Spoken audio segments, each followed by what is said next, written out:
boa noite, a graça e a paz, amém? Chegando na nosso segundo episódio da série A Restauração. E o tema de hoje é perdão e senso de justiça.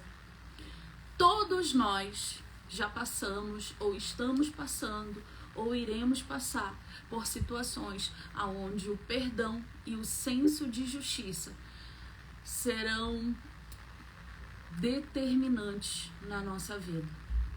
Todos nós passaremos pelo desafio de perdoar. Saudades também. Por onde tu anda, Janaína? Mas vamos voltar aqui.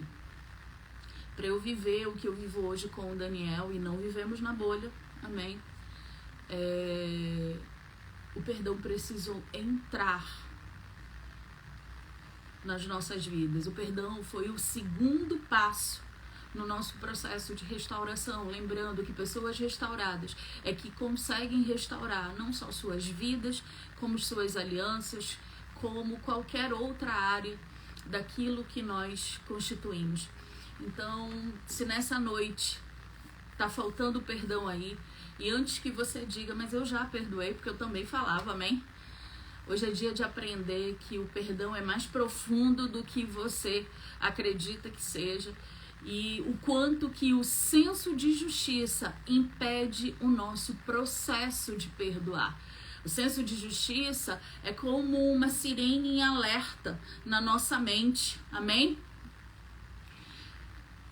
E eu passei por essas duas coisas. Hoje, muito mais do que uma palavra, eu quero dar um testemunho, dividir como eu caminhei nesse processo para conseguir perdoar o Daniel, para conseguir vencer o meu senso de justiça e principalmente para que a paz que excede todo entendimento humano também viesse sobre mim.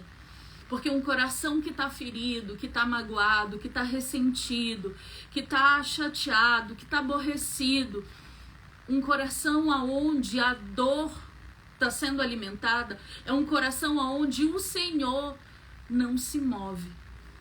A minha vida ela estava estagnada, porque eu, apesar de dizer, eu já perdoei, eu verbalizava isso apenas da boca para fora e tentava me enganar.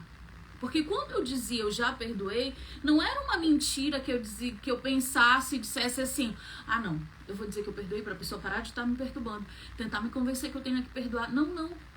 Eu realmente acreditava que o perdão havia sido dado. Eu realmente acreditava que aquele perdão com a desconfiança, perdão com o tipo assim, eu avisei, o perdão com eu não sei se eu consigo confiar outra vez, na realidade, nunca foi um perdão.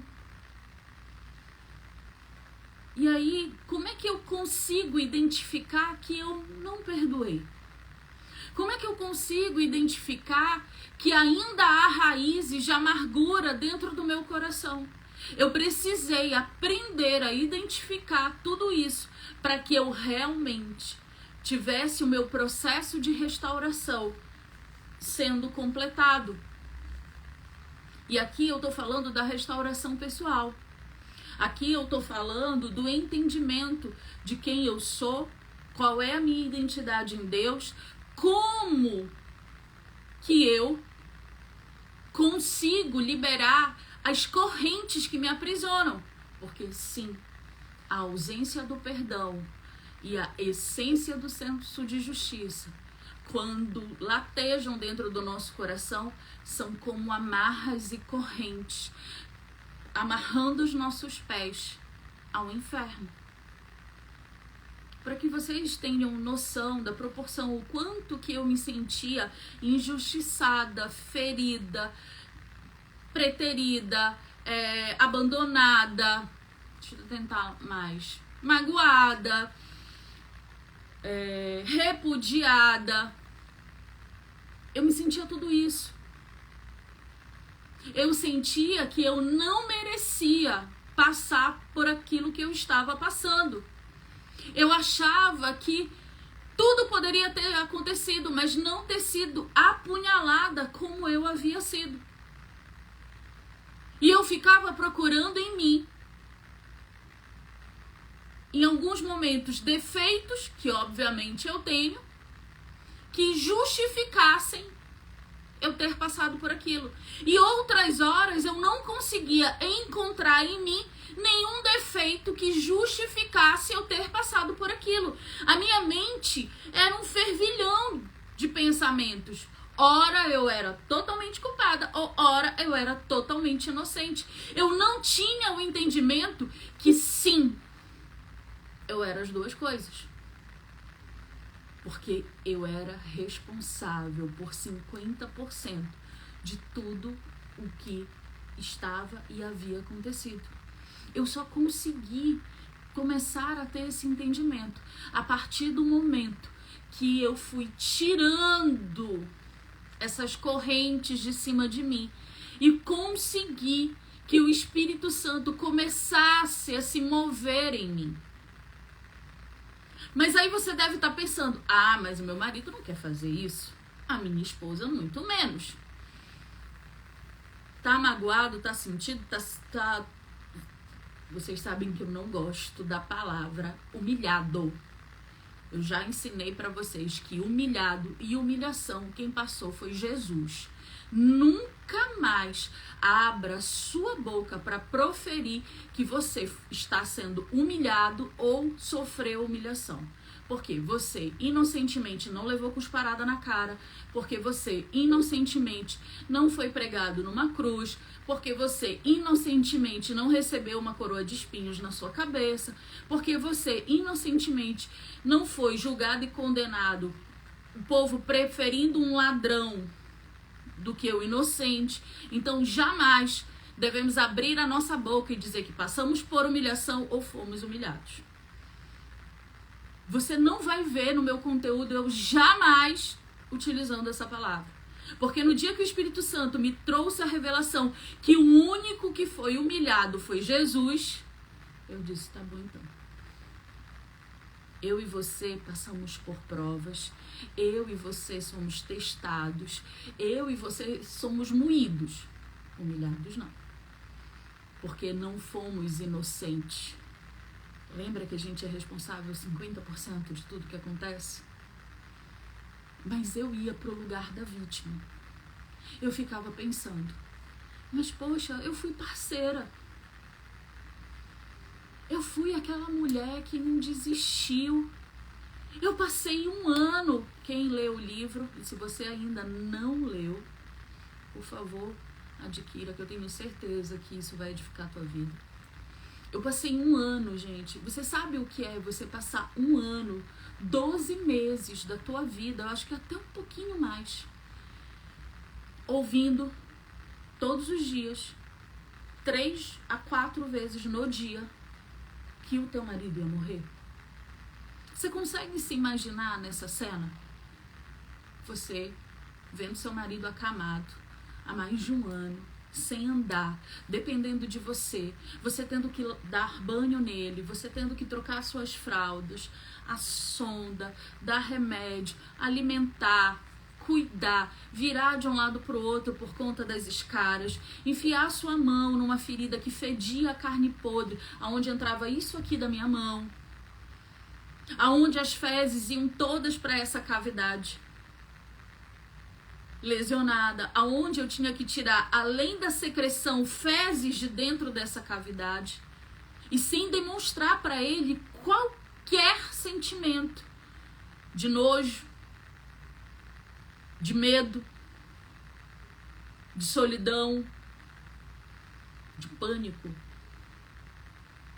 E depois de você ter uma lida exaustiva o dia inteiro, porque eu não tinha só ele para cuidar. Nós tínhamos 2 filhos pequenos, um ainda era bebê, tinha 2 aninhos.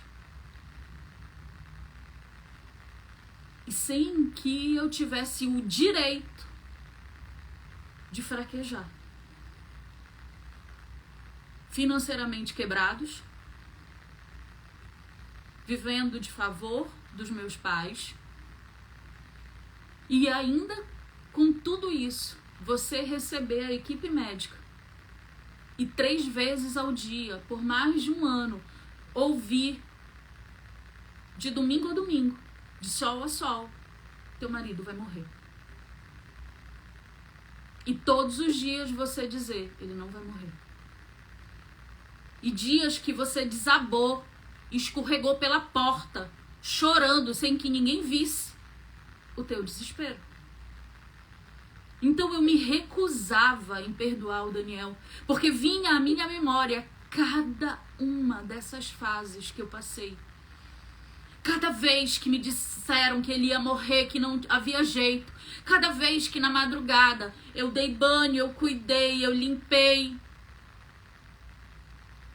Eu me recusava, porque eu dizia assim, aí eu vou usar agora a expressão, porque naquela época eu não era liberta.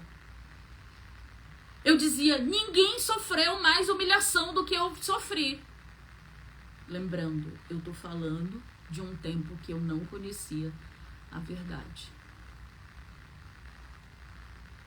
Quando eu disse hoje que hoje eu quero testemunhar algo para você, é para que você entenda a profundidade dos motivos dos quais eu dizia, não vou perdoar. É impossível que qualquer ser humano perdoe algo assim. E aí depois eu entrei num processo de negação do tipo assim, vou desculpar. Eu não usava a palavra perdoar, gente. Eu dizia, eu vou desculpar. Eu já desculpei ele. Quando alguém me questionava, eu dizia, eu já desculpei ele. Eu já nem lembro mais, eu tô vivendo a minha vida. Minha vida tá seguindo.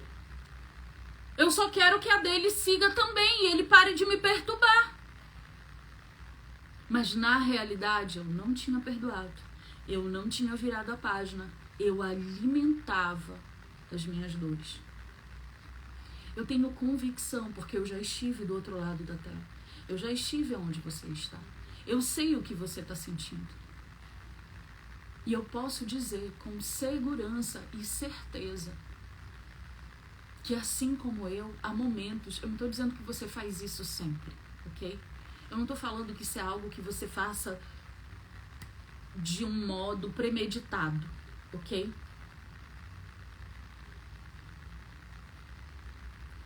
Não é sobre isso que eu tô falando, mas eu pensava assim, eu vou esquecer isso aí. Mas ao mesmo tempo, qualquer coisinha que acontecesse, ou às vezes nem havia acontecido nada, a minha mente era metralhada por todas as dores que eu passei. E parecia que cada vez mais o Daniel ia pisando na bola comigo. Era o Emanuel que ele esquecia no colégio. Era o episódio, para quem leu o livro vai saber o que aconteceu com ele e a nossa filha numa festa de casamento. E a situação só piorava. E quanto mais ela piorava, mais eu argumentava dentro de mim, não vou perdoar. Isso não era premeditado, isso não era algo que eu maquinava na minha mente. Mas às vezes eu estava trabalhando, ou me exercitando, ou lavando uma louça, fazendo uma janta. Eu me pegava pensando nesse assunto. E as dores vinham cada vez mais intensas. Cada vez que as minhas lembranças iam para o lugar do que havia acontecido, mais forte aquele sentimento de coitada de mim. Eu sou a vítima dessa história. Eu sou aquela que sofreu. Eu era a sofrida da história. Quem aqui do Nordeste vai entender o que eu tô falando. Eu era a sofrida. E se alguém falasse, eu dizia, você ia aguentar o que eu aguentei? Aí eu começava a ladainha da história. Porque eu dei banho, porque eu alimentei, porque eu sustentei, porque eu cuidei, porque eu incentivei, porque eu falei, porque eu briguei com o mundo. E aqui brigar com o mundo não foi que eu discuti com ninguém, não, gente. É porque eu ia pra cima do problema. Eu nunca fui alguém que espera o problema me engolir. Quando eu vejo o problema se formando, na maioria das vezes, eu vou para cima do problema. Antes que ele tente se tornar maior do que eu. Então eu sempre fui aquela que é proativa, é aquela que é dinâmica, ligada no 220. E aí eu dizia, cara, eu fui tão tudo isso. A maioria dos homens não tinha uma esposa como ele tinha. Aí eu puxava as minhas qualidades. Esquecia todos os meus defeitos, ok? Mas as minhas qualidades eu botava ali, ó, bombando. E aí eu dizia, pra quê? Que eu vou ficar nessa? Vou nada, rapaz. Pra que eu vou perdoar? Ou então, ok, eu te desculpo. Eu não usava a palavra perdão. Eu dizia, eu te desculpo. Mas até o eu te desculpo, eu fazia da boca pra fora. Mas aqui vem a virada de história. Aqui vem o ponto de acesso do novo. Aqui vem o ponto aonde eu vou acessar um novo tempo. E aí deixa eu falar algo para você que eu já disse, mas vou repetir outra vez.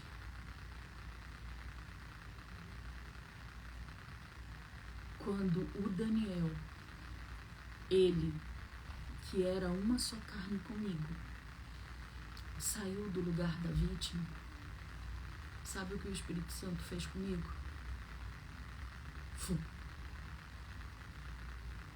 Eu que não aceitava ouvir a voz do Daniel, eu que não aceitava ter a presença dele ao meu lado, eu que o repudiava. Gente, não é brincadeira. Quando eu e ele falamos para vocês que nós somos testemunhos vivos do que é milagre,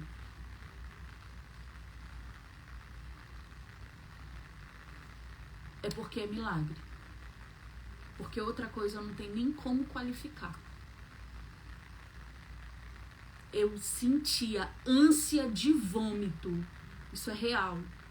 Eu sentia ânsia de vômito de ter o Daniel do meu lado. Só de pensar, eu me dava um asco, um repúdio, eu não quero. Porque na minha cabeça eu tinha lutado tanto.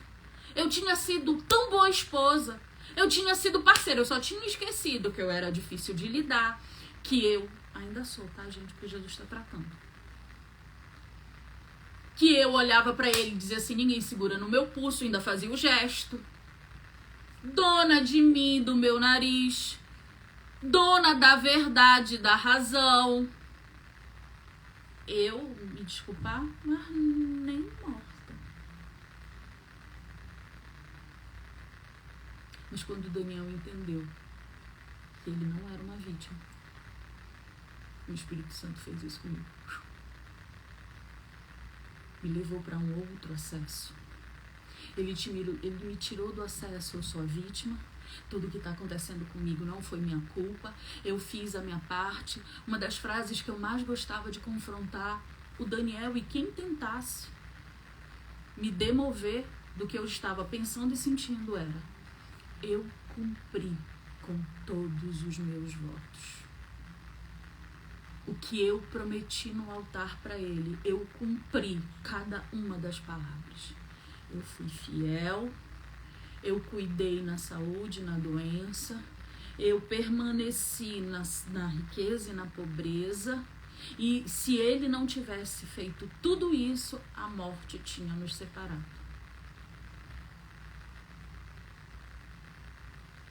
Quando Daniel entendeu que ele não era vítima do erro médico, que ele não era vítima da lesão medular irreversível aos 33 anos de idade, que ele não era vítima das escaras, que ele não era vítima da vergonha de ter a sua esposa, e me perdoem pelo palavreado chulo, mas é para que haja um impacto na vida de vocês.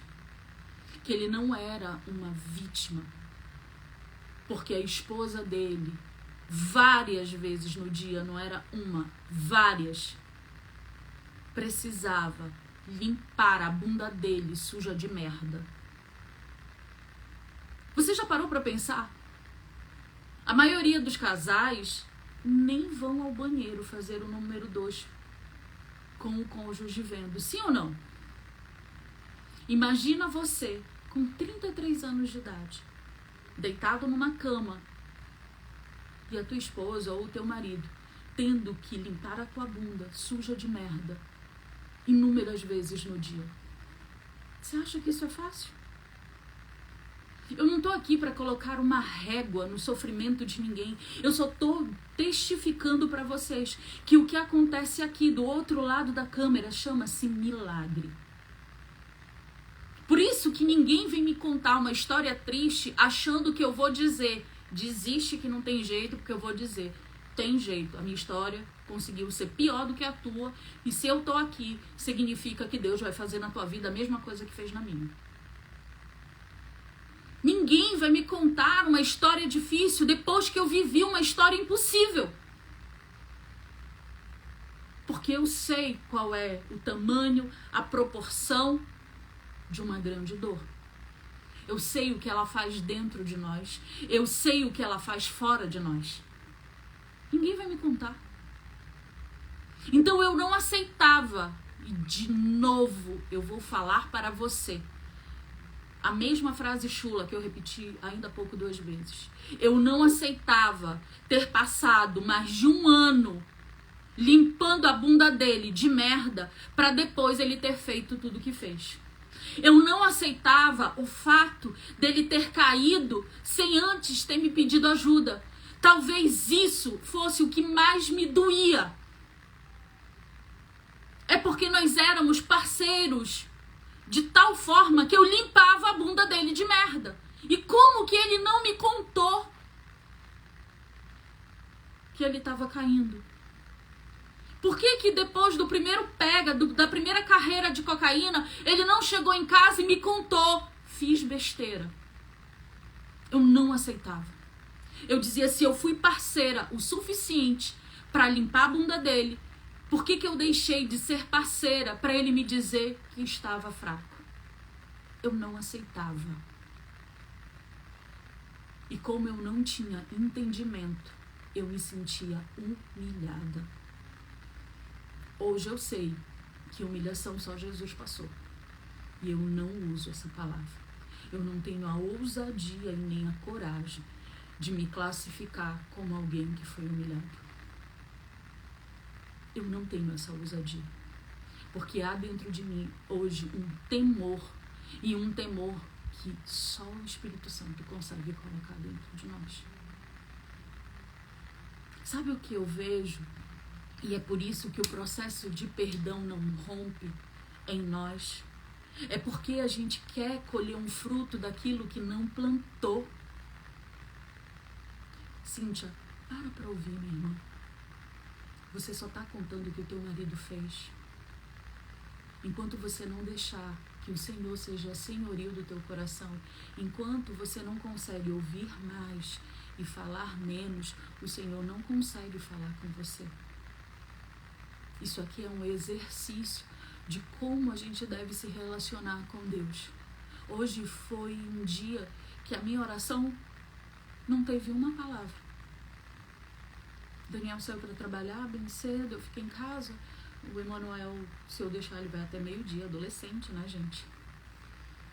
E eu, aspas, estava sozinha em casa. Coloquei um louvor, me sentei na minha cama, abri a Bíblia, meditei na palavra. E na hora que eu ia começar a orar, o Senhor disse assim, não, só ouve. Só ouve. E hoje a minha oração foi ouvi-lo. Eu não falei nada. A única coisa que eu falei foi, eu tô com tanta saudade de ti, Senhor. Isso que eu falo com ele o dia inteiro. Em qualquer coisa que eu esteja fazendo. Você quer um milagre? Aprenda a ouvir. A falar menos. Não se distraia. Não se distraia nem com a sua mente barulhenta. Deixa o Espírito Santo ministrar na tua vida e através do meu testemunho possa impactar o teu coração e mover aquilo que está ferido e sarar e curar aquilo que precisa ser tratado. Ouvir é muito mais importante do que falar. Mas vamos voltar aqui. Então eu me recusava a perdoá-lo, porque eu achava que eu tinha motivos suficientes para jamais desculpar. E à medida que a minha vida começou a reacontecer, eu o culpava por ter perdido tudo. Para quem é novo na página, eu vou tentar ser bem breve. Eu e o Daniel morávamos num apartamento de 3 quartos, onde cada um dos nossos filhos tinha o seu próprio quarto, onde, à medida que a vida prosperava, a gente foi deixando o apartamento com a nossa cara. E o roubo, as drogas e as traições levaram tudo. Do dia que tudo veio à tona, no dia que eu descobri tudo que estava acontecendo dentro da minha casa, uma semana depois, eu estava saindo dessa mesma casa com uma dívida que eu nem sabia que eu tinha, devendo condomínio, IPTU, carro, plano de saúde, escola das crianças, banco, boca de droga e mais uma penca de gente que eu nem sabia que eu devia. Eu saí literalmente com uma mão na frente, outra atrás, 2 crianças pequenas, 3 malas e uma máquina de lavar. E a minha sogra, mesmo sabendo do que tudo que estava acontecendo, virou para mim e queria saber que vantagens o filho dela iria sair daquela mais de uma década de casamento. E eu, bem abusada e respondona que era, disse: seu filho nunca soube o valor nem de uma toalha que se enxugava. Mas não tem nada não. A senhora está vendo todos esses móveis, louças, eletrodomésticos, aquilo que eu não vou conseguir vender, estou deixando tudo para trás. E assim eu fui morar de favor na casa dos meus pais, aonde eu levei quase 1 ano para me reerguer. Dormindo no meu quarto de solteira, tendo que receber da mão ou da minha mãe ou do meu pai o dinheiro da passagem de ônibus, porque eu não tinha, para ir buscar os meus filhos no colégio, buscar e deixar. E por isso eu me negava a perdoar, porque não era apenas ter lavado a bunda dele, era eu ter ido para o nada. Era eu ter perdido a minha empresa, era eu ter perdido a nossa casa, ter perdido o carro, ter perdido tudo. A dignidade. Eu não sabia quem eu era. Eu não sabia. Foi tanto sofrimento, gente, que eu saí do manequim 48 e fui vestir quase 36 em 1 ano. Eu sempre fui gordinha, tá, gente? Só quando o Daniel me conheceu lá. Mas depois que eu tive a nossa filha, eu fiquei gordinha e gordinha sou. E sou resolvida com isso. E não tem gordinha mais linda pro meu marido do que eu. Mas você sabe o que é você sair do manequim 48 e pro quase 36 em 1 ano? Pois é. E por isso eu me negava a perdoar. E por isso eu dizia: não há perdão, não há desculpa, não tem como passar pano para essa situação.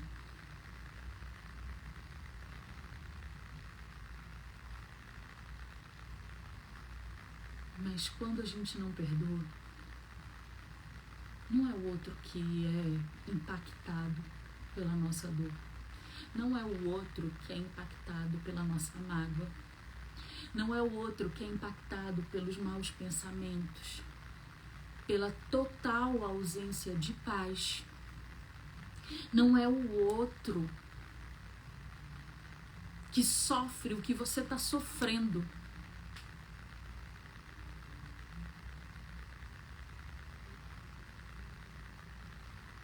Não é. É você. eu realmente havia cumprido boa parte do voto que eu havia feito no nosso casamento. Mas havia uma parte que eu não havia cumprido. Agora vai doer no calo da maioria de vocês, porque doía no meu. Então eu sei qual é a dor.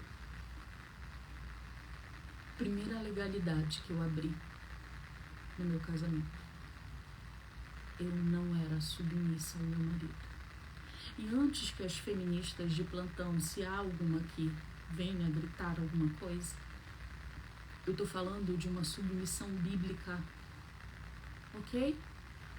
Eu tô falando de ser a disjuntora. Eu me comportava e agia e falava e fazia tudo como se eu fosse o marido. Maior erro que eu já cometi na minha vida. Maior erro que eu cometi na minha vida.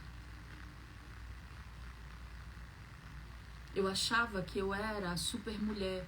E deixa eu dizer algo.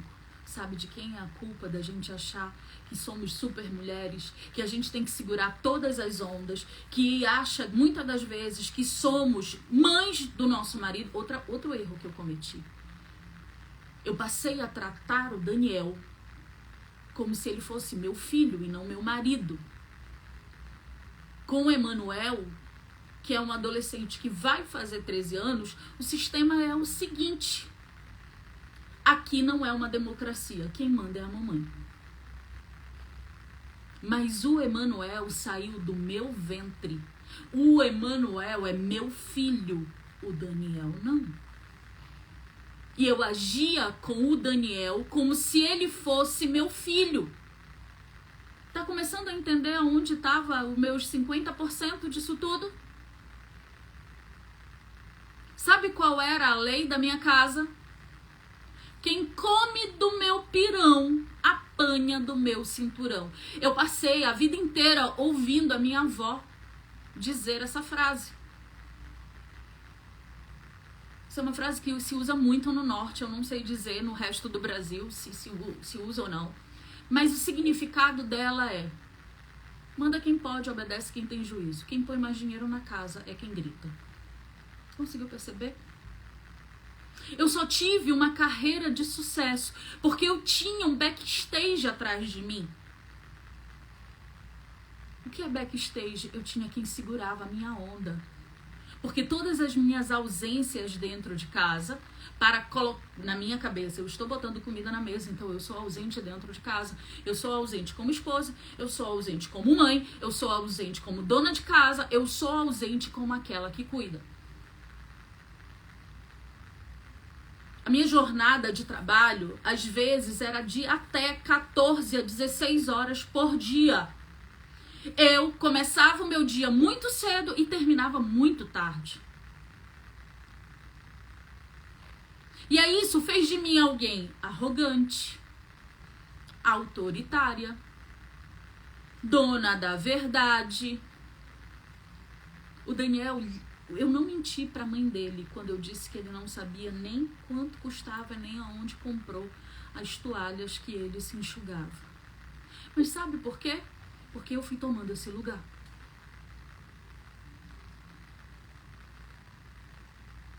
Eu fui tomando esse lugar à medida.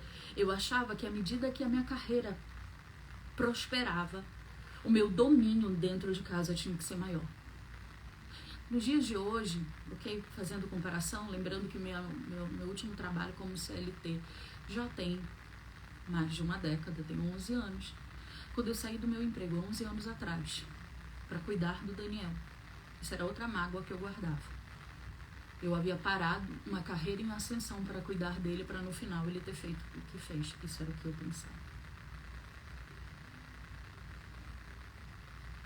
Dias de hoje, eu ganhava mais ou menos 10k.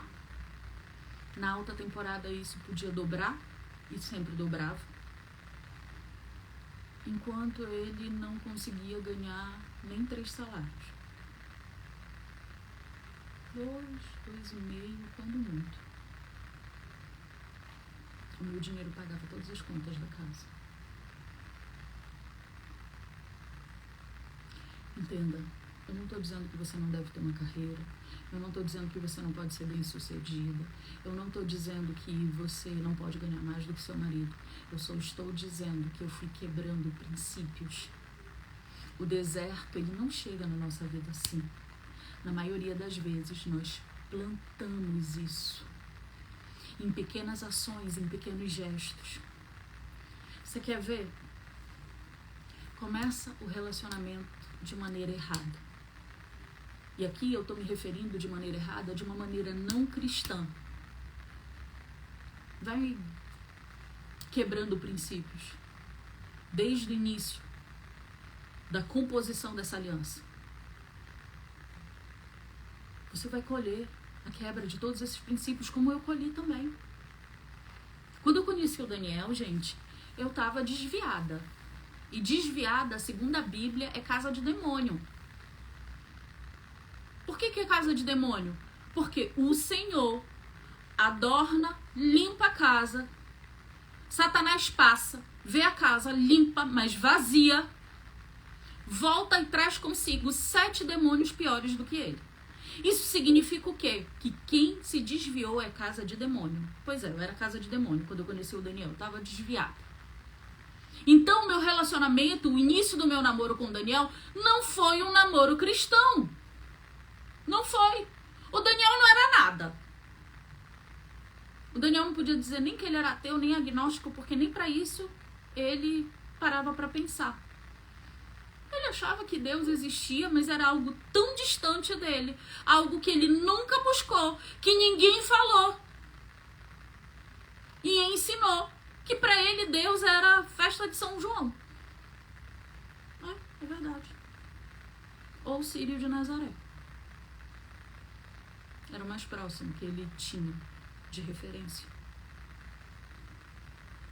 O Daniel vem de uma estrutura onde o pai dele teve 2 amantes e com cada uma dessas amantes ele gerou um fruto de adultério.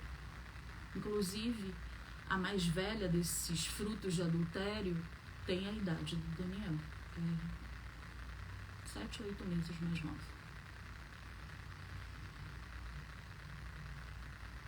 E era o que nós tínhamos. Era essa a vida. Eu não fui errando com o Daniel de um dia para a noite. Eu fui errando com ele muito antes. Porque eu sabia a verdade, ele não. Eu não tive um namoro santo com ele. Ele era do mundão rasgado. Então estava errado. Eu comecei errado desde lá de trás. Aí nós casamos, no civil, no religioso, tudo bonitinho. Tivemos a nossa filha mais velha, depois de... As coisas começam errado. Quando nós casamos, eu estava grávida. Estava grávida de gêmeos, eram 2 meninos. Nós casamos, 1 mês e meio depois, com 20 semanas e meia, eu perdi. Eu já estava começando a colher os frutos do meu erro. Em seguida, eu fiquei grávida da nossa filha. E foi uma gravidez terrível. Que eu achava que eu nunca mais seria mãe outra vez. No tanto que eu evitei por 5 anos. E depois de 5 anos, o Emanuel chegou. De um modo não planejado. Mas eu estava fazendo tudo errado.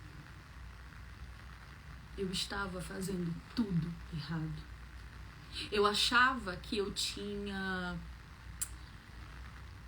voltado para a igreja. Mas eu só ia lá de corpo presente. Sabe quando eu voltei para os pés do Senhor? Quando a nossa filha, com menos de 3 anos de idade, foi diagnosticada com uma doença autoimune que não tem cura. E ela estava definhando. Ela era pele e osso. Com 2 anos e meio, ela não tinha peso de uma criança de 8 meses de vida. Ela era a menor da sala. Ela era a mais magrinha, a mais frágil. Ela vivia doente. E ali, com a possibilidade dela morrer também, foi que na dor, esse foi o meu primeiro deserto. Eu voltei para Cristo. Mas eu voltei para Cristo, num primeiro momento, me dediquei, busquei. Mas depois que eu vi que a nossa filha tinha saído do perigo de morte, olha eu de novo, eu era crente domingueira. E o que eu quero dizer com vocês? O Daniel ainda não havia conhecido Jesus. E aí eu ia com ele pro pagode, pro barzinho. Eu nunca fui de beber, tá, gente?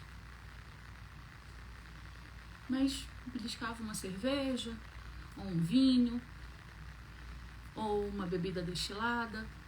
Mas domingo eu tava na igreja. Esses foram os meus erros. Eu não cuidava da minha casa, eu não falava de Jesus para o meu marido, eu não falava de Jesus para os nossos filhos. Se você quer saber onde estavam meus equívocos, eu estou contando para que você não ache que ele é o único culpado de tudo, ok? Porque eu estou dizendo para vocês que eu sou responsável em 50% de tudo que eu colhi e do que eu vivi. Mas naquele momento eu não conseguia ter a clareza que hoje eu a possuo. Porque naquele momento o Espírito Santo não habitava na minha vida. Lembrando, eu passeava na igreja. Eu achava que por ganhar muito e ter um bom dízimo, porque eu nunca fui infiel no dízimo, tá, gente? Eu desviada, eu ia uma vez no mês para entregar meu dízimo. E quando eu casei com o Daniel, eu sabia quanto ele ganhava, eu dava a minha parte e a dele. Eu cobria do meu salário o dízimo do Daniel. Então eu achava que, tô dando meu dízimo, tá tudo tranquilo e favorável aqui pro meu lado. Mas não tava. Não se compra bênção. Dízimo é mandamento, é princípio. Cumpra. Mas não ache, porque você está cumprindo um mandamento e um princípio. O restante você não tem que fazer. Eu não tinha relacionamento com Deus, então por isso o que habitava dentro de mim eram mágoas, era rancor, era pensamento de não tem jeito, não tem como mudar essa situação. Eu passei a dizer para o Daniel coisas do tipo, nem se Jesus voltar à terra agora, eu te perdoo ou volto para esse casamento. Nem se toda a face da terra, todos os homens morrerem e restar somente tu, eu prefiro, eu dizia para ele, eu fico no Caritó. Quem sabe aí o que é Caritó? Norte e Nordeste usa muito isso. Eu disse, pode deixar, eu fico no Caritó, não tem problema não. Vivo sozinha na paz de Deus, mas não volto contigo, vou pro Caritó. Não tem problema não. Enquanto eu bebo água, quem sabe o que é Caritó? Ninguém sabe o que é Caritó? Então escreve aí, não sei. Ou sei. Pois eu preferia ir pro Caritó. Preferia ficar sozinha, amargurada, do que voltar com ele. De pensar do Daniel tocar na minha mão, me dava nojo. Ouvir a voz dele, irritação. Eu queria ir pro Caritó. Eu dizia, eu prefiro ir pro Caritó. Caritó é ficar pra titia, não tem ninguém, ficar só. A minha avó, eu fui dama de honra por 9 vezes, gente.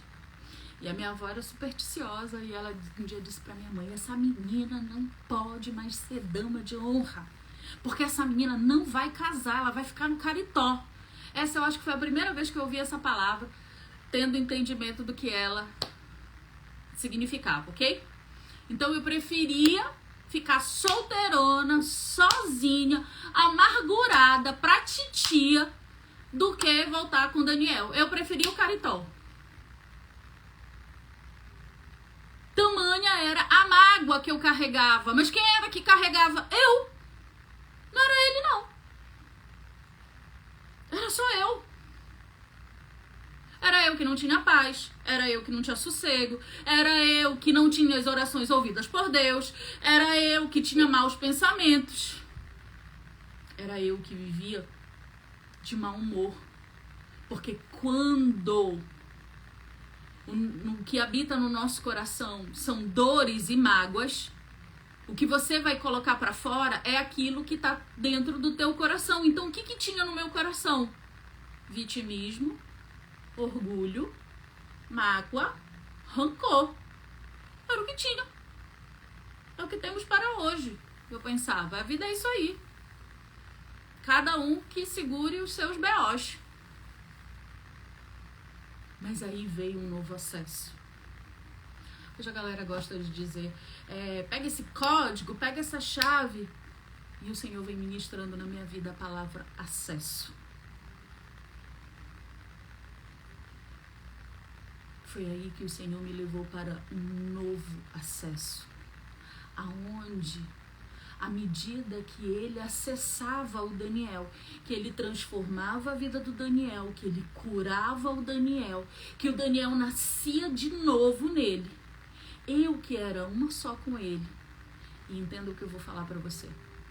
O meu divórcio não foi lícito. Porque eu não estava me divorciando pelas traições. Eu estava me divorciando pela mágoa. E eu verbalizava isso para todo mundo. Para todo mundo. Ter encontrado o Daniel debaixo da cama da babá me doeu muito menos do que todas as outras coisas que ele fez. Não era sobre isso. Ter descoberto que o Daniel mandava mensagens do se colar, colou para mulheres das quais eu conhecia e tinha convivência, me doeu muito menos do que todo o resto que ele fez. Então eu não estava me divorciando de maneira lícita. Não era porque eu não o perdoava disso. Era porque eu estava magoada com todo o resto. Então não. Mesmo o divórcio já tendo acontecido, mesmo quase 4 anos, desde o início do processo de deserto até o divórcio, ok? Quase 4 anos nessa dor. Mas porque a gente não abria espaço para o Espírito Santo. Enquanto você não abrir espaço do Espírito Santo, renunciando o seu eu, o seu ego, o seu orgulho, você pode ficar como eu e ele, padecendo mais tempo nesse deserto. Por isso que para mim esse segundo passo, o primeiro passo é colocar o Senhor acima de todas as coisas. O segundo passo é abrir espaço para o Espírito Santo vir agir nas nossas vidas. E esse espaço é aberto através do perdão. Por que eu não perdoava o Daniel? Bora começar daí. Por uma coisa chamada senso de justiça. Senso de justiça. Quem sabe o que é senso de justiça enquanto eu tomo um pouquinho de água? O que me fazia não perdoar o Daniel nem era mais com o passar do tempo. Os fatos por si só. Mas era uma coisa que latejava na minha mente e descia para o meu coração, chamado senso de justiça. E esse senso de justiça me acompanhou até a nossa volta e durou 1 ano após a nossa volta. Você sabe o que é senso de justiça? E todos nós temos, infelizmente, esse sentimento.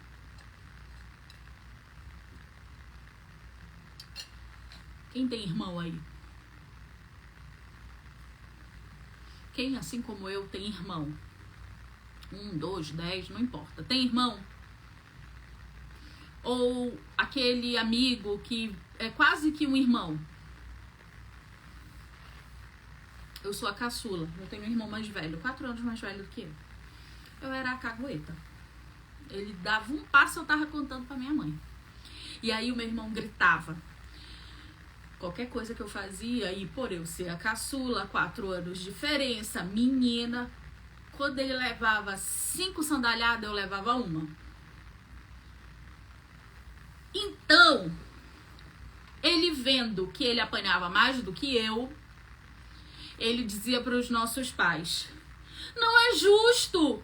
Ela fez pior do que eu, e por que ela não apanha como eu apanho?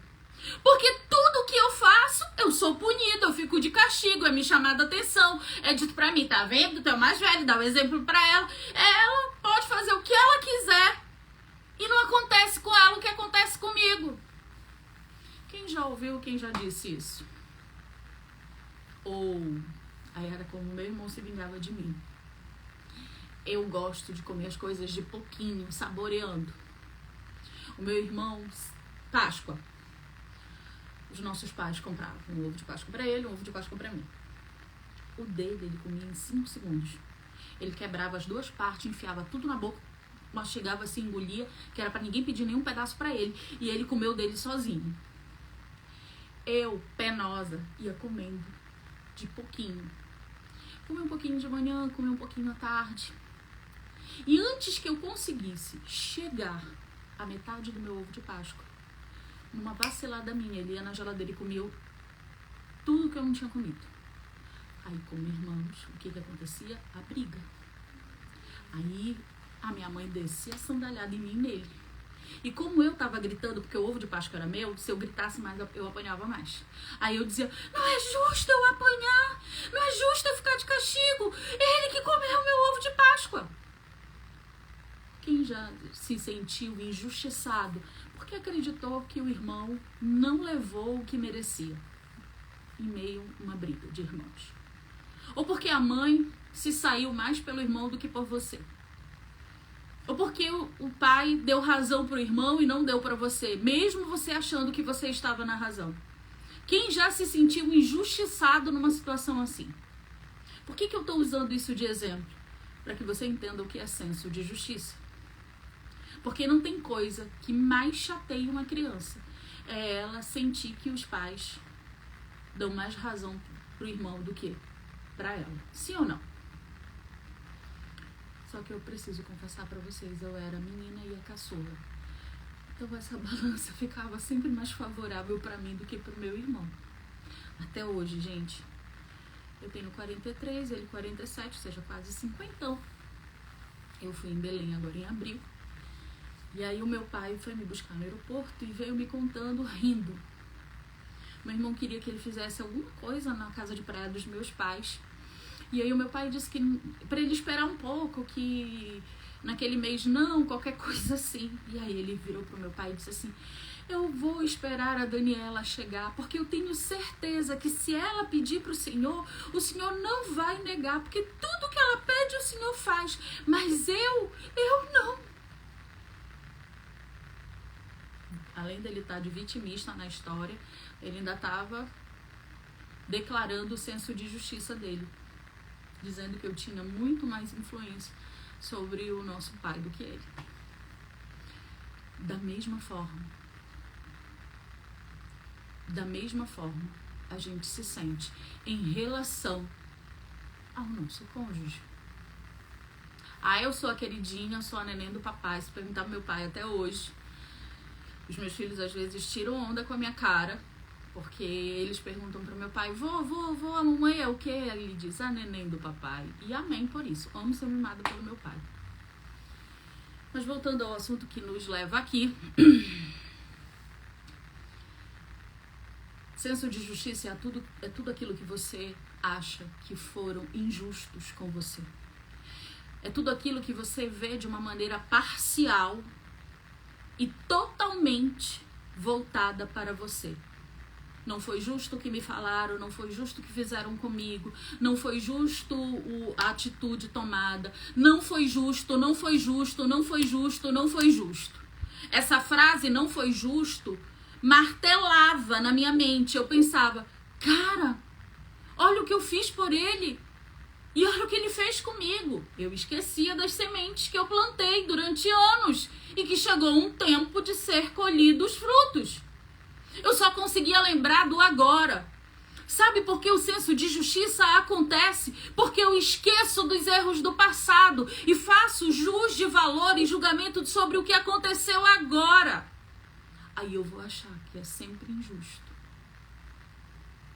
Eu esqueço que eu estou colhendo sementes que eu passei anos plantando.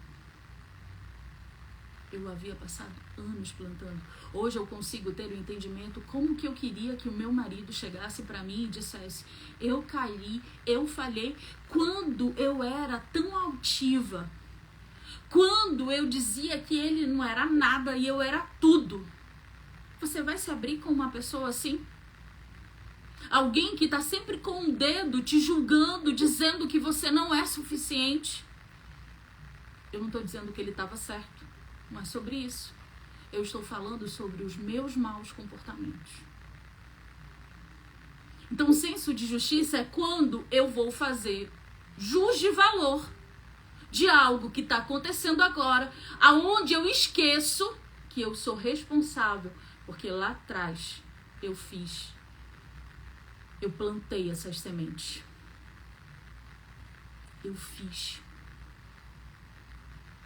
Eu estive semeando ventania.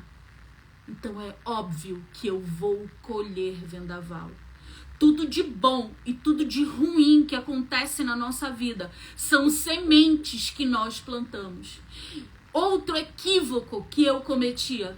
Eu dizia: a minha vida foi um inferno do lado desse homem. Não é verdade.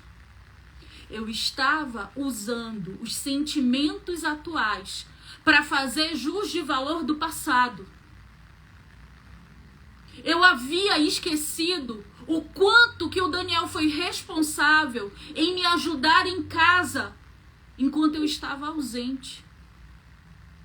O nosso filho ficou 30 dias e pouquinho internado quando nasceu. Nasceu prematuro, foram 22 dias de UTI, mais 8 dias de hospital, 8 ou 9 dias de apartamento, né, fora da UTI, até que ele viesse para casa. Quando o nosso filho completou 1 ano, e foi 1 ano que ele adoecia toda semana, 1 ano que eu precisava sair correndo do escritório para encontrar o Daniel já na emergência do hospital. A gente frequentava tanto a urgência infantil, tanto que quando nós chegávamos, a nossa ficha era tirada depois, a gente já passava direto para a unidade grave. O nosso filho tinha uma insuficiência respiratória. Qualquer ventinho virava uma pneumonia. Qualquer ventinho e ele estava hospitalizado. Mas quem ficava no hospital com o nosso filho era o Daniel, eu tinha que trabalhar. E quando o Emanuel completou 1 ano, e a gente acreditava, agora ele vai ganhar imunidade, agora vai passar essa fase de hospital, remédio, antibiótico, internação. Vamos comemorar a vida? Vamos. Eu fui escalada para ir para os Estados Unidos numa operação gigantesca, onde englobava, eu fui executiva de uma agência de viagens e eu alcancei o cargo mais alto que uma executiva poderia alcançar dentro da indústria do turismo, enquanto o nosso filho, que havia passado 1 ano lutando para viver, completava seu 1º aniversário. Eu estava do outro lado do Atlântico, nos Estados Unidos, a trabalho, onde eu passei 45 dias. Eu esquecia de tudo de bom que o Daniel havia plantado também na minha vida. Eu não conseguia lembrar de nada disso. Eu não conseguia lembrar que nas madrugadas que eu precisava ir para os aeroportos para resolver coisa de trabalho, e o Daniel ia dirigindo para mim, tendo que trabalhar 8 horas da manhã do outro dia. Ele ficava dormindo no estacionamento, ou então ele descia no aeroporto comigo. Às vezes eu passava a madrugada resolvendo problemas e ele lá do meu lado. O Daniel nunca disse não cresce, ele nunca disse não faz, ele nunca me proibiu de absolutamente nada. Ele sempre deixou que eu fosse livre para viver todos os meus sonhos, e ele me dava suporte para eu viver esses sonhos. Quando a nossa filha mais velha, que também nasceu prematura, vinda de uma gravidez onde eu perdi 2, antes dela completar 2 anos, mais 40 dias fora do Brasil trabalhando, Então não diga que você não colheu nada de bom. Não seja ingrata a esse ponto. De dizer que você plantou boas sementes, mas não colheu bons frutos. Tudo que o homem plantar, ele vai colher. A Bíblia diz que de Deus não se zomba. Aquilo que o homem plantar, ele vai colher. Aquilo que ele semear, vai dar os frutos da sua semeadura. Isso é uma verdade absoluta. E essa verdade, esse princípio da palavra, Deus não livra nem eu nem você. Nem eu nem você. Ele não vai livrar. Mas quando foi que eu passei a ter esse entendimento? Foi do dia para a noite? Não, foi através da restauração da vida do Daniel. Foi através dele, da aliança que nós tínhamos, que eu havia quebrado. Porque quem deu entrada no divórcio, pagou pelo divórcio, quis o divórcio e só sossegou o facho o juízo, fui eu. Fui eu. Quando Daniel assinou a petição do nosso divórcio, lembrando, hoje a legislação mudou mais ainda, tá? Eu não queria ter que pagar um divórcio litigioso. Botei o Daniel na parede e disse: é o mínimo que tu deves pra mim. O mínimo de respeito que tu me deves. Vem em Belém, assina esse divórcio e faz com que eu me livre de ti da minha vida. Ainda disse pra ele: quando chegar aqui, fica calado, nem fala comigo. Não precisa nem me dar bom dia, porque eu também não quero te responder bom dia. Era esse nível de conversa que eu tinha com ele. Ou eu ignorava ele, fingia que ele nem existia e deixava ele falando só. Ou quando eu abria a boca, era como facas afiadas sendo lançadas em cada uma das palavras de repúdio que eu tinha para ele. Eu não o poupava de nada. E sabe por que eu fazia isso? Senso de justiça. Eu pensava, e hoje eu tenho a certeza e sei que esse pensamento não era algo premeditado. Mas o meu inconsciente dizia assim pra mim: ele não te fez sofrer? Então ele que aguente agora. Toma aí o que tu plantaste. Mas eu esquecia que eu também havia plantado errado. Aquela colheita não era só dele, era minha e dele. Guardar mágoas, não perdoar, é como ter uma água parada dentro de si. O que acontece com uma água parada, que não tem movimento, ela não corre para lugar algum, não é uma água viva? O que acontece se você pegar uma água da torneira, ou até mesmo uma água dita mineral, colocar ela dentro de um copo e deixar em cima da bancada da pia por dias? Dias, meses, anos, sem tocar nessa água. O que vai acontecer com ela? Antes de chegar nos meses, antes de completar um mês, o que aconteceu com essa água parada? Fica podre. Podre, cheira mal. E pior, infesta todo o ambiente onde esse copo está. Mágoa é como se fosse essa água parada. Ela apodrece dentro de nós e a podridão exala dentro do nosso coração. Por isso, quando alguém te ofende com palavras, ele não está falando sobre você, ele está falando sobre ele mesmo. Porque a água parada dentro dele, é o coração dele que tem coisa ruim. A Bíblia vai dizer que a boca fala daquilo que está transbordando o coração. Quando eu tenho identidade em Cristo, o neguinho pode falar até que eu sou pintada de verde, de roxo, de azul. Eu sei que eu não sou, eu sei qual é a minha identidade. Eu não estou dizendo que não vai doer. Nunca vai ser sobre não sentir, mas sempre vai ser sobre o que eu sinto e o que eu faço com o que eu sinto. Essa é a diferença.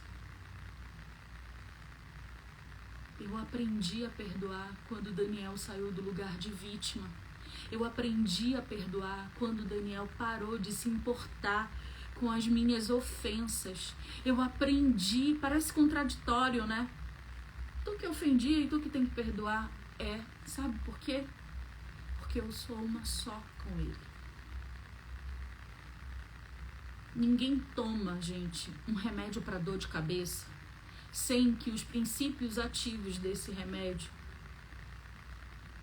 percorram todo o seu corpo através da corrente sanguínea. O que eu quero dizer com isso? Ninguém entra no processo de cura sem que a outra parte seja alcançada, porque é um só. E é essa cegueira de entendimento que faz que muitos de vocês acreditem em coisas que dizem ao teu respeito. É por isso que muitos de vocês, ao ver o repúdio da outra parte, a falta de perdão, e acreditam que isso por si só vai impedir que o milagre aconteça. Não vai. Arrogante, soberba, egocêntrica, egoísta, magoada, cheia de repúdio. Vão me dizendo aí mais coisa que eu era. Já fiz essa autoanálise há muito tempo, eu já não lembro de todos os não bons adjetivos que eu tinha. Altiva. Eu era tudo isso. Colocada na 10ª potência. Eu dizia, eu não vou perdoar. E como criança mimada, eu bati o pé. Não vou perdoar, não vou perdoar, não vou perdoar. Soberba. No auge do meu repúdio, eu dizia, Jesus pode ressuscitar outra vez nessa terra. Eu não vou voltar, eu não vou te perdoar. Rancorosa. Muito bem, vamos lembrando aí tudo que eu era, pelo meu relato.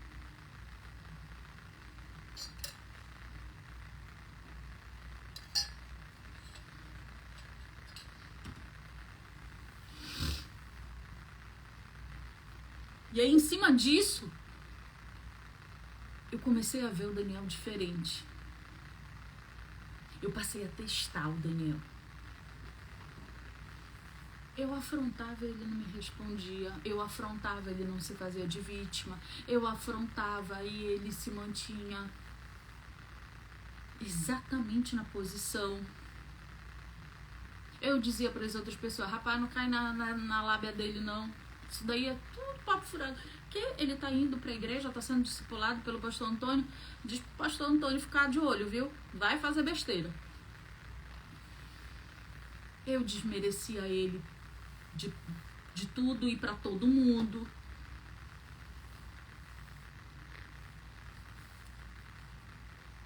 Mas meu marido começou a mudar.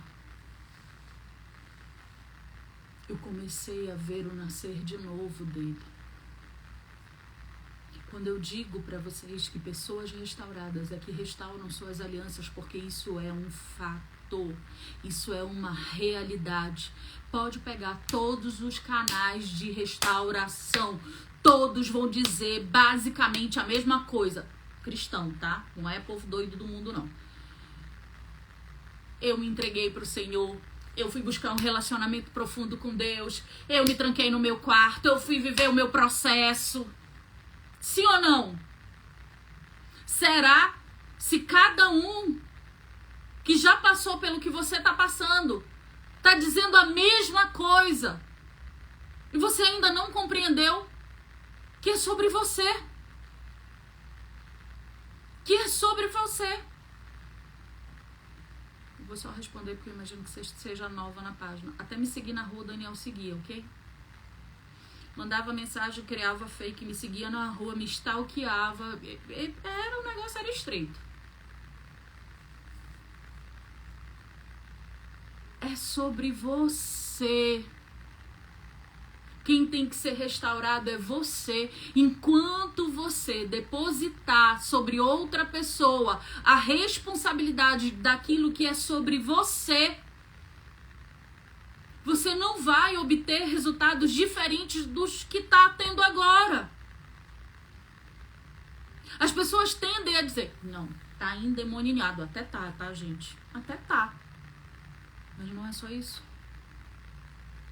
Hoje eu compartilhei um vídeo onde a pregadora dizia assim, não tem demônio do inferno, era mais ou menos isso, que consiga ficar de pé para uma mulher que está de joelhos. Não tem problema que consiga permanecer para alguém que está de joelhos. Não tem impossíveis para alguém que está de joelho. Meu marido foi botar o joelho no chão, ele foi se consertar. Como é que ele queria restaurar algo se ele não estava restaurado? Vocês acham de verdade que Deus ia me mandar de volta com meu marido virado do Satanás? Sem ser liberto? Não ache porque você não é dependente químico, não roubou, não traiu, não fez um monte de coisa que são mais graves, que você não precisa de conserto. Se você tá aqui agora é porque o Espírito Santo já disse, é você, eu quero primeiro você. Eu quero tratar você. Eu quero que você nasça de novo. E nascer de novo não é esquentar banco de igreja.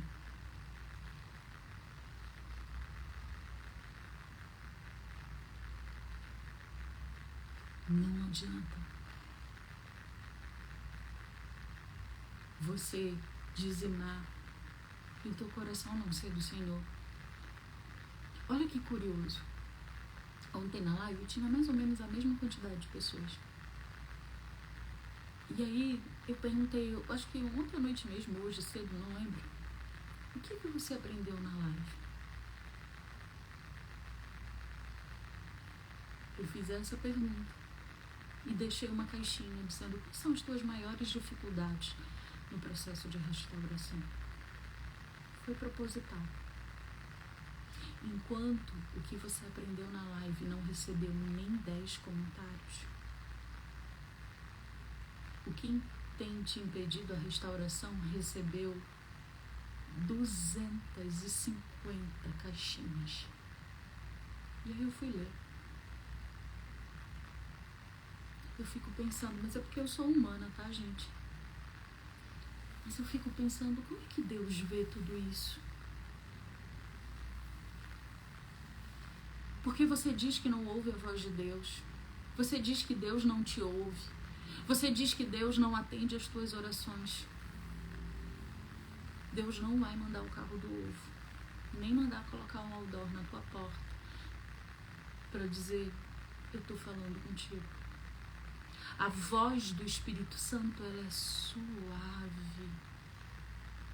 A voz do Espírito Santo é mansa. Ele fala conosco de formas tão nas entrelinhas. E só quem está atento a Ele, só quem está perceptível a Ele, consegue entender. Por que que aquilo que o Senhor ministrou na vida de vocês, porque não é a minha vida não, gente. Eu, na minha força, não atravesso nem a rua, do outro lado da esquina da minha casa. Ai de mim se não fosse o Senhor. Então não era sobre o que eu ministrei, porque eu confesso pra vocês que eu já nem lembro o que foi que eu ministrei, tem que olhar lá na gravação. Quando eu entro, quando eu ligo essa câmera, pra mim tem o mesmo peso, o temor e a importância do que se eu estivesse no altar, na igreja, ministrando. Porque eu sei que vai impactar muitas pessoas. Eu sei que eu preciso dar lugar ao Espírito Santo para que Ele fale, não a mim. Não é a minha voz, é a dele. Por que às vezes eu paro no meio da live e digo, ei, aprenda a ouvir. Porque se você não consegue silenciar os teus pensamentos e ouvir, como é que o Senhor vai ministrar em ti? Foi a partir do momento que eu fui vendo o meu marido partir desse momento que eu fui vendo o Daniel mudar, e eu disse, rapaz, esse homem tá mudado mesmo. Mas eu duvido, pera lá, deixa eu apurrinhar ele mais um bocadinho. Ao mesmo tempo que eu enxergava a mudança nele, eu dizia, rapaz, isso daí é golpe. Pera lá, deixa eu tentar de novo pra ver se ele não cai. Sabe por quê? Porque eu não confiava, eu tinha medo. De novo a minha avó. Minha avó dizia assim, gato escaldado tem medo da água fria. Pois é, eu tinha pavor da água fria, porque eu era o gato escaldado. Eu dizia, rapaz, isso daí não vai durar 5 minutos. Conheço essa figura. Pode deixar. Aí eu intensificava. Eu não, né? O cão tomando conta de mim. Eu dando espaço pro cão por conta das mágoas que estavam no meu coração. Porque se o Espírito Santo não opera, quem é que vai operar? Só há 2 influências nessa vida, o bem e o mal. Obviamente que quem me influenciava era o mal. E eu tava sentada no banco de igreja. E eu olhava e eu dizia, rapaz, a minha última foi dizer pra ele, vou casar. Não contigo, com o outro. Ele riu. E disse pra mim, já avisa pra ele que eu vou junto. Eu dei uma vassourada nele, gente, quando ele falou isso pra mim. Tanta raiva que eu fiquei.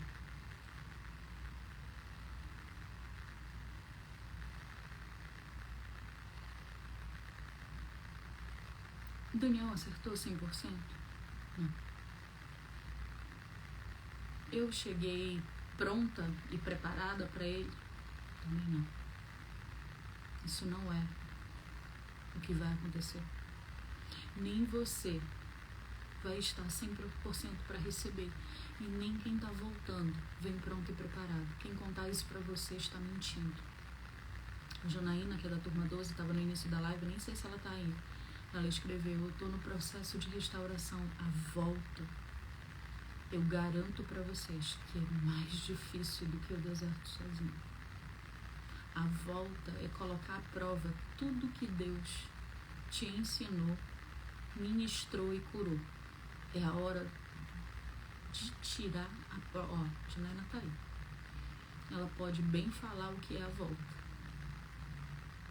Foi bem pior, gente. Mas isso é uma história para uma outra live. E aí o meu marido foi sendo tirado do lugar de vítima, foi sendo cuidado, foi sendo transformado. O Espírito Santo começou a se mover na vida dele. E eu testava ele e ele não caía mais nas minhas pegadinhas. E eu, rapaz... Até que um belo dia Satanás deu o checkmate dele. Eu orava por 2 coisas, gente. A volta é a prova da OAB. Você estuda 5 anos e fica apavorada de pegar... eu vou usar a expressão mesmo, tá, gente? Perdoa. De pegar pau na prova. É isso aí.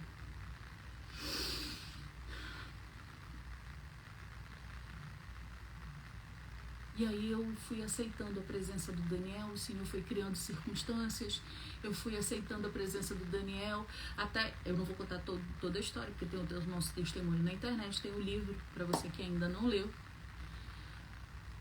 Fomos viver no mesmo teto. Casamos de novo.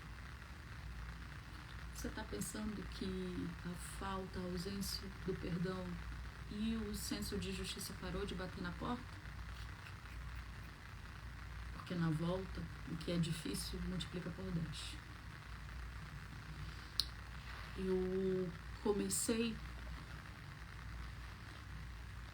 para qualquer coisa que acontecesse,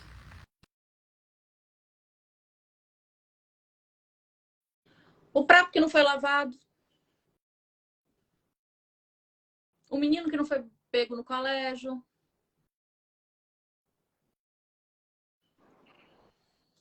e aí aqui ele pode falar melhor do que eu. Quem eu era na nossa volta? Primeiramente, boa noite a todos.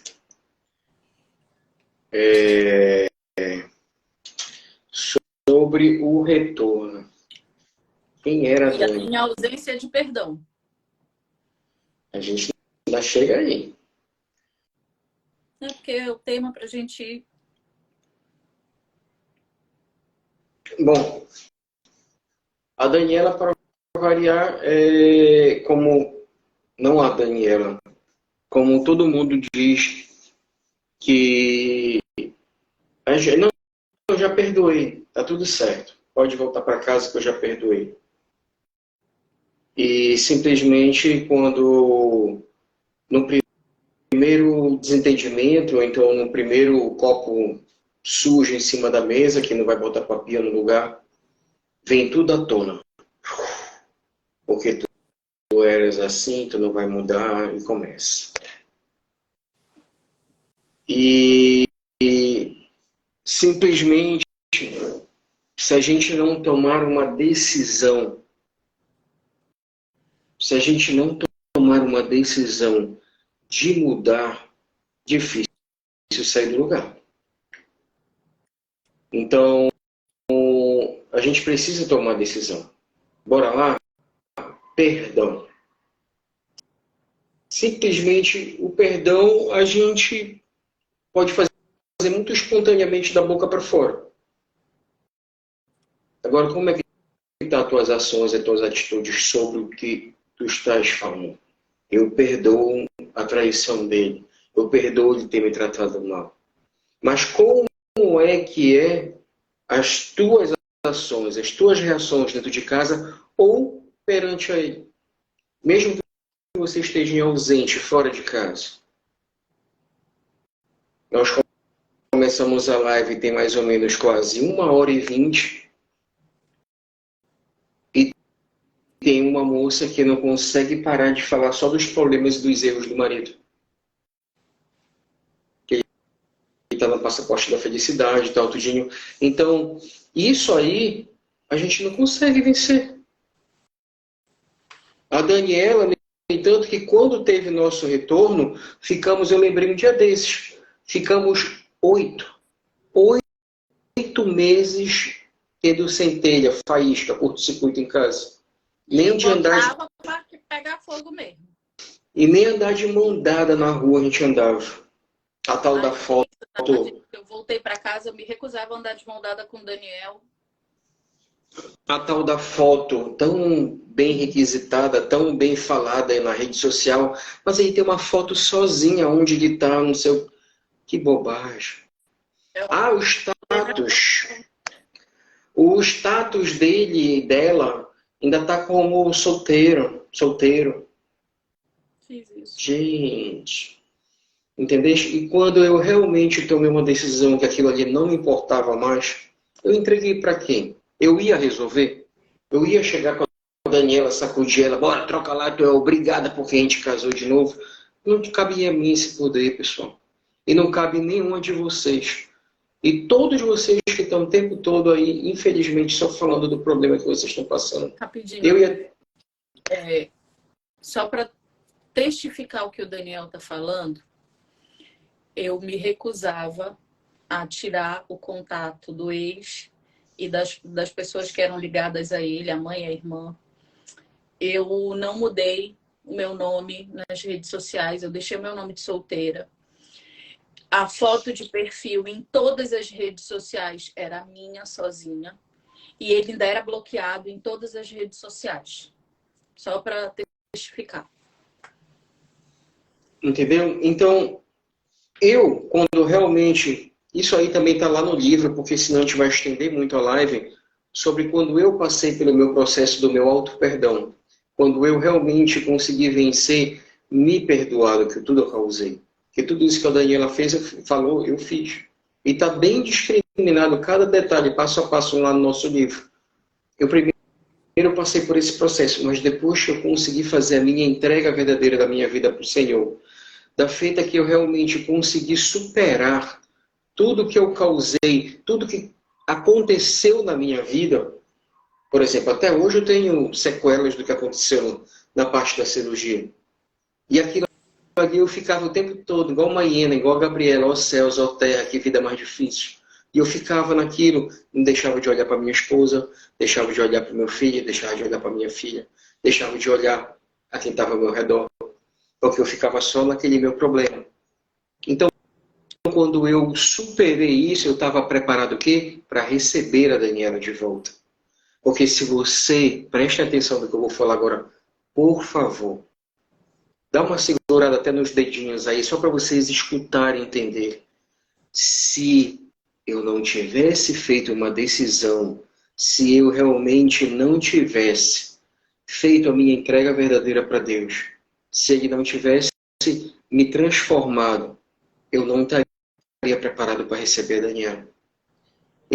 Então, se hoje o teu deserto, o teu tempo, que todo mundo se preocupa tanto, mas quanto tempo tu ficaste separado? Quanto tempo eu vou ficar separado? Se o tempo que tu estás levando, tu não conseguir aprender a fazer realmente uma decisão, uma escolha, uma entrega verdadeira para Deus, provavelmente tu ainda não está preparado. Deus não vai te abençoar dessa forma, meu irmão, minha irmã. Deus só vai te abençoar quando estiver preparado, porque a Daniela foi terrível.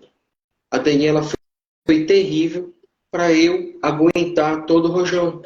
Assim como eu fui o Satanás implantado na terra na vida da Daniela. Porque para a Daniela ter aguentado tudo que ela aguentou, para ela ter me perdoado tudo que eu causei, só o Senhor, só Deus, pessoal. Não tem mágica, não tem... tu tem que dar 7 pulinhos nas ondas, tu tem que ficar uma semana fazendo jejum e oração pela madrugada. Isso daí, no mínimo, é a tua obrigação que tu tem perante a Deus. Isso aí não é prova. Amor, porque tu acabou misturando aí as situações, os pulinhos nas ondas, não.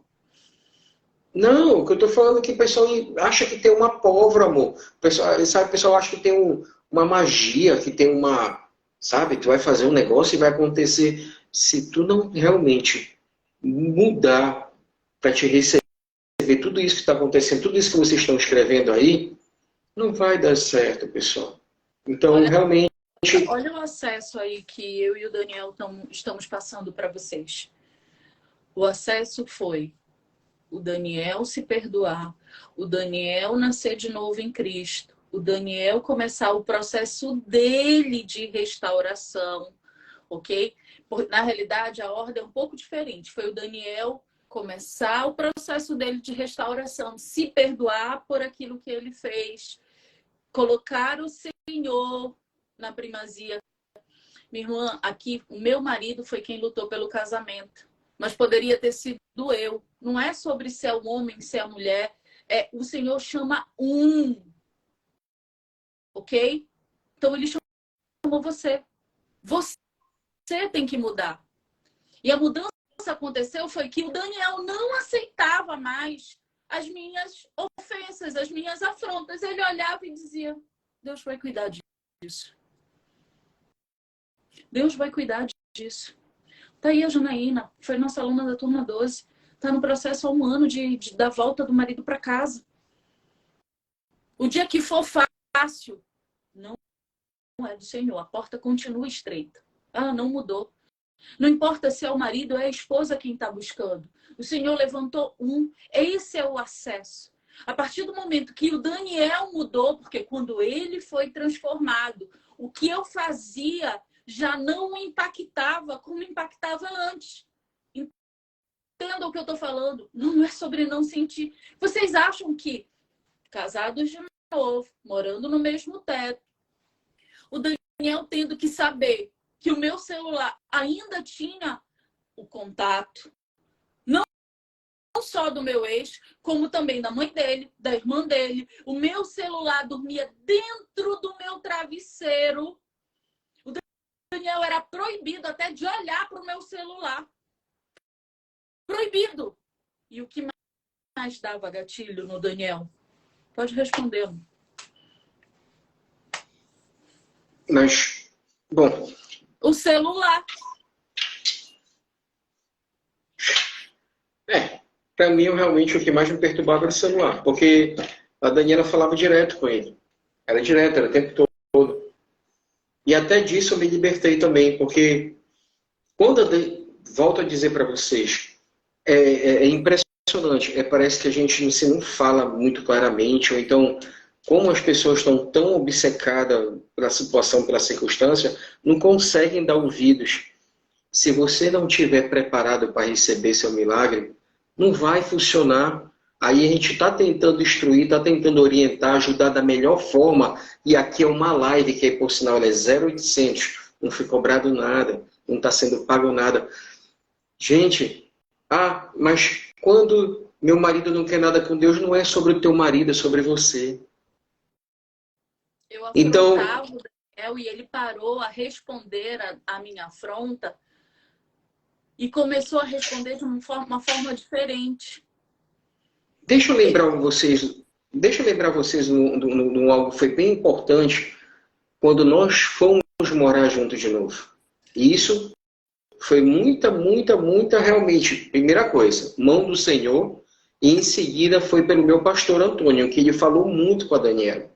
Não fui eu que convenci a Daniela. No momento, quem chegou a falar com a Daniela foi o meu pastor, através do poder de Deus. E aí a Daniela deixou bem claro numa reunião que estava nós três, e a Daniela foi bem assim, direto. Estou indo pela obediência. Mas está aqui, pastor. Se ele me aprontar uma, eu vou dizer para o senhor, tentei, dei oportunidade, pá. Daniela botou tudo na mesa. Aí ele virou, tu tá ouvindo, Daniel? E aí? Bora fazer? Tá preparado? Eu falei, tô, pode vir. Não mexer na bolsa da Daniela, não mexia no celular da Daniela, não mexia na Bíblia da Daniela, não olhava a roupa dela, fazia mais nada. Não me seguia na rua. Eu não, eu era trabalhar para ganhar dinheiro, eu adoro dinheiro para comprar minhas coisas.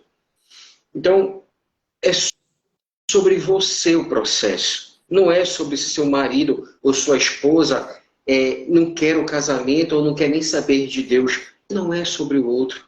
A transformação, a restauração da Daniela, em primeiro lugar, veio do Senhor. Mas para ter uma base, para ter como eu posso dizer assim, algo que viesse inspirar ela para a mudança dela, para a transformação dela também, foi ela vendo a minha transformação, minha mudança. E aí é Foi o acesso. E aí, o acesso, obrigado, minha filha. E aí é onde justamente o Senhor envia o poder do Espírito Santo para trabalhar sobre o teu favor e a vida. Mas você fica preocupado que, eu estou aqui, eu estou infeliz, eu estou na tristeza, eu estou na amargura, o outro está feliz, a outra está feliz. Pare com isso, pare de perder tempo. O que tu está semeando? O que tu está plantando? Entendeu? Então, primeira coisa, te transforma, te perdoa por tudo que tu fizeste, que tu causou. E esse centro de justiça teu só está te atrapalhando. Assim como ficou um bom tempo atrapalhando a vida da Daniela. Como ela mesma disse, somos todos assim, até eu também não tiro o meu da reta, não.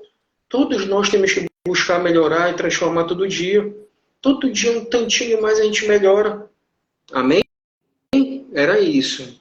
Só para a gente entrar no processo de encerrar. Qual foi o acesso?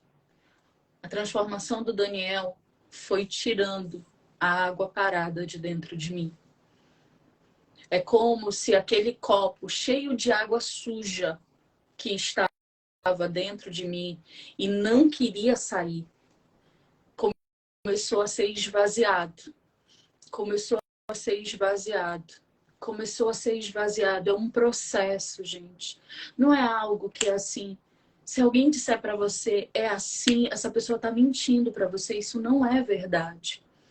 Foi dia a dia, passo a passo. O Daniel precisou perseverar. Os frutos do Espírito Santo precisavam gritar. Não era nem falar e nem agir. Precisavam gritar dentro dele para que ele não saísse da presença. O Senhor está chamando um. Esse um é você. Da mesma forma que um que foi chamado na nossa casa foi o Daniel.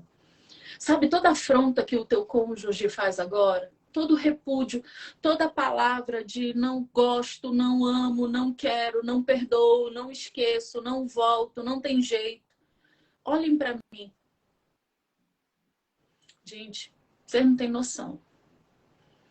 Só quem pode testemunhar a intensidade que era o que eu fazia o que eu falava, como eu agia com o Daniel, é o próprio Daniel.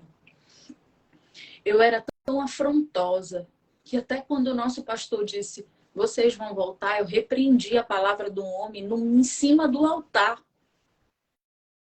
Eu não virei de costas e disse, tá repreendido. Não, eu olhei para a cara dele, eu disse, tá repreendido. Deus não vai me jogar essa praga. Você consegue compreender? Eu queria falar rapidinho, Dani, aproveitar que a audiência ainda tá boa e tá gravado a live. Vem me incomodando já há um bom tempo nas nossas lives. Aí fica essa pergunta: será se Deus ainda quer esse casamento para mim? A primeira pergunta que eu queria fazer não é nem sobre se Deus ainda quer o teu casamento. Qual é a importância da tua família para ti? Esse é o primeiro ponto. E o segundo ponto, será que Deus ele não está a favor de uma família? Eu acho que eu só queria falar isso, Dani. Qual a importância da tua família para mim? Eu tinha certeza da importância da minha família. Para isso eu lutei e perseverei todos os dias. Orava e intercedia todos os dias pela minha restauração e pela minha família. Era esse o recado que eu queria dar, meu filho. E aí a água suja começou a sair. O senso de justiça foi sendo tratado em mim. E o joelho do Daniel continuava no chão. Não importa se hoje o teu cônjuge diz que não vai te perdoar, ou que não vai voltar, ou que não tem jeito, ou que, assim como eu, dei entrada no divórcio, está pagando o divórcio e está querendo o divórcio, ok? Nada disso. Nada, nenhum empecilho, nenhum impedimento, nada é maior do que o Deus que eu sirvo. Nada é maior do que o meu joelho no chão e as minhas orações. Nada é maior do que o meu relacionamento com o Senhor. Nada é maior. O que a intenção da série Restauração, e a série Restauração, ela antecede, sim, as inscrições no nosso curso, é que vocês entendam os primeiros passos para que a restauração aconteça na tua vida. Ontem nós falamos sobre arrumar o seu altar, ou seja, o coração. Hoje a gente está falando do poder do perdão. A nossa próxima live acontece na terça-feira. E nós vamos abrir as inscrições. O que eu quero dizer para vocês é: não há impossível para Deus. Não é fácil. Eu jamais vou dizer que é fácil. Porque a porta continua estreita, a Bíblia não mudou. Mas é perfeitamente possível. É perfeitamente possível. Só é impossível para você, para Deus nunca foi. Ele te atraiu para o deserto para te transformar, para te dar nova identidade, para que você nasça de novo. Então, recebe essa palavra. Tira a água ruim de dentro de você, a má água. Má água. Tira isso. Porque isso só está apodrecendo você. Isso só está deixando você triste. O outro nem está lembrando das afrontas que tive. Vocês acham que eu lembro das afrontas que eu disse para o Daniel? Eu lembro uma ou outra. E acho que são as que eu conto para vocês. Mas tiveram muito mais do que isso. Porque quem faz, esquece. Isso era outra frase que eu dizia para o Daniel. Tu quer que eu te perdoe? Quem faz, esquece. Quem recebe, quem apanha, não esquece nunca. Esquece sim. Então hoje, antes de você dormir, se você puder se ajoelhar, se ajoelha do lado da tua cama. Mas dessa vez, a tua petição não é: traz o meu marido de volta, traz a minha esposa de volta. A tua petição é: Senhor, tira toda a mágoa de dentro de mim. Que a partir de hoje eu entre nesse processo de perdão. Porque o perdão, quando ele acontece, você vira a página. Não significa que você vai esquecer. Não ache que o perdão só vai acontecer quando você esquecer. Eu lembro de tudo que aconteceu. De tudo que me magoou, de tudo que me feriu, de tudo, de tudo, de tudo. Mas nenhuma dessas lembranças acessam em mim um lugar de dor. Eu virei a página. Deus não dá script do amanhã. Ele só te dá a certeza que o amanhã é dele. Mas como vai ser?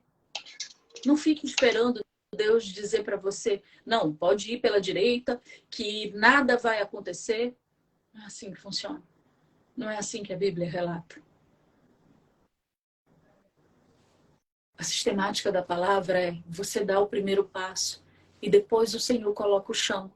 Eu preciso ter um ato de fé, de botar meu pé para fora do barco quando as ondas estão altas e bravas, porque Ele vai me fazer andar sobre o mar. Então é sempre Ele que põe o chão, mas depois que eu coloquei o pé primeiro. Esquece disso não, amém? Gente. Filha, estão perguntando aqui direto sobre como é que faz para adquirir o livro. O link está na bio da página. Na nossa página do manual, não é isso? Exato. É porque é um livro online, não é papel. A física dele só vai vir no segundo semestre. Pronto. Então, e terça-feira nós vamos ter outro encontro com eles aqui. Nós não teremos live na segunda, amém? Porque é a comemoração do Dia dos Namorados da nossa igreja. Então nós vamos pro evento do Dia dos Namorados. Mas o terceiro episódio da série A Restauração volta dia 6 na terça-feira. Amanhã pode ser que eu apareça nos 5 minutos com a Dani pra gente bater um papinho, tá bom? Gente, beijo, boa noite, a paz do Senhor e tomem pão e deixa que o Espírito Santo se mova em você, amém? Amém. Tchau, tchau, boa noite.